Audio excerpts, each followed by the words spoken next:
Hello and welcome. Let's play Europa Universalis 4 One Tag World Conquest Record Breaker campaign.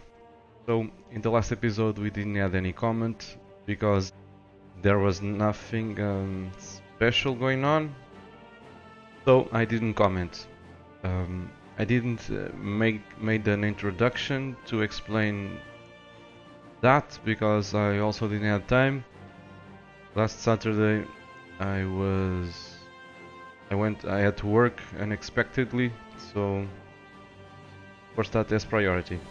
So from this point on, I will only comment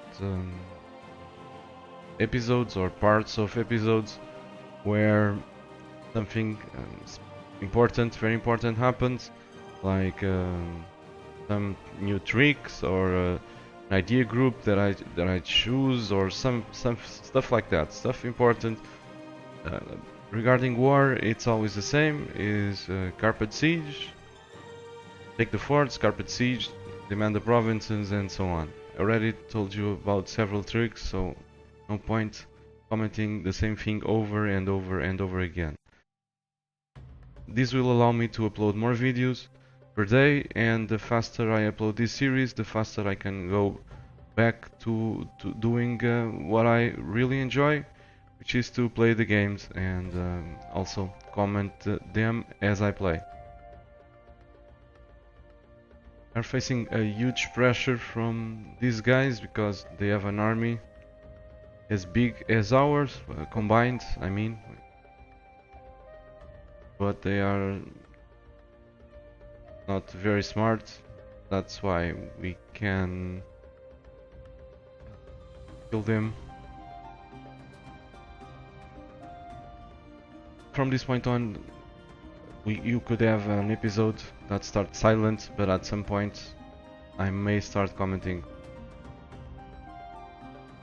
I'm gonna select my second idea group, which is gonna be offensive. Probably some of you guys will be surprised by this, but offensive, in my opinion, has the best synergy with humanist, because it will give us policy, the Liberation Act, that will reduce unrest in newly conquered territories by 3.5% by reducing 5 years of separatism, and that's 2.5 unrest, and also a national unrest modifier of -1. So this will allow me to conquer territory and not have to raise the local autonomy. I won't have to click every single province to raise the local autonomy unless I'm severely overextended. This will be very useful for our economy because newly conquered territories will help from the beginning, help the economy from the beginning. More money, more manpower, more force limits, and so on. Besides what I've just said, I can also withstand a much higher or a higher overextension without the country exploding with rebellions. This is very important because you probably notice it that I'm deleting all the forts, and I will keep doing that until the end of this game, because forts are not very useful and very, very expensive. I mean, it's more useful for me to have 2, 3, 4, 5, 10 stacks, 10 extra stacks than a bunch of forts that are doing nothing except protect the country from invasion and from rebellions. The offensive idea group is also great to strengthen our military because it will help us siege faster, plus 20% siege ability. It will give our armies plus 5 discipline and plus 5 army morale recovery. It will increase our land force limit by 20%, and our generals will be better because they will gain plus 1 shock and plus 1 fire when they spawn. These are the reasons why I've select offensive, especially for the unrest decrease and the siege ability. Also, like I said, the increased discipline will make our armies feel more effective. The Liberation Act policy will be available when we complete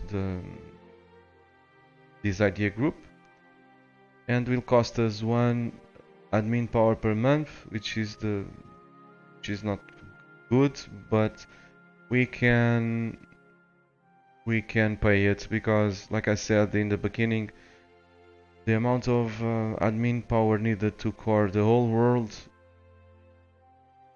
we can gain it in around 100 years. So it won't be a big deal to pay one admin point per month to be able to enjoy the benefits of that policy.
The Janissaries are great, but they have at least one terrible event. This one.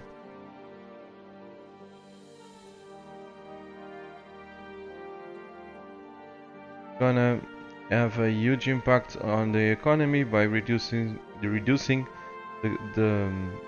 goods produced by 0.25. It will have a big impact in the economy.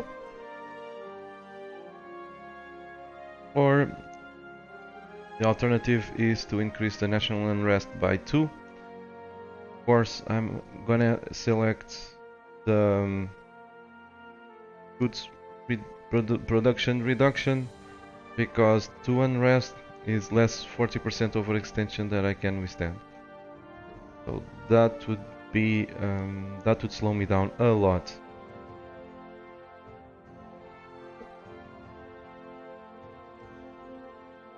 Fortunately, this event can only fire once, but it will last until the death of the current ruler, so that sucks. But if it only fires once, not a huge deal, I think. As usual with all bad events, that I'm going to select the first option. I usually don't click them, so they will fire on their own. And when that happens, the first option is selected, so I'm gonna allow them to hold land.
At this point, several of you guys already guessed that I'm going to change my religion to Hindu, so I can't do that unless Hindu rebels spawn and convert 50% of my provinces to Hindu. I want to become Hindu to be able to take advantage of the minus 10% foreign cost from Shiva, but since this territory does not have connection to the rest of my territory, the rest of the provinces, I'm gonna wait a bit more, so I'm gonna core these provinces, take more Hindu territory, and then make the rebels spawn.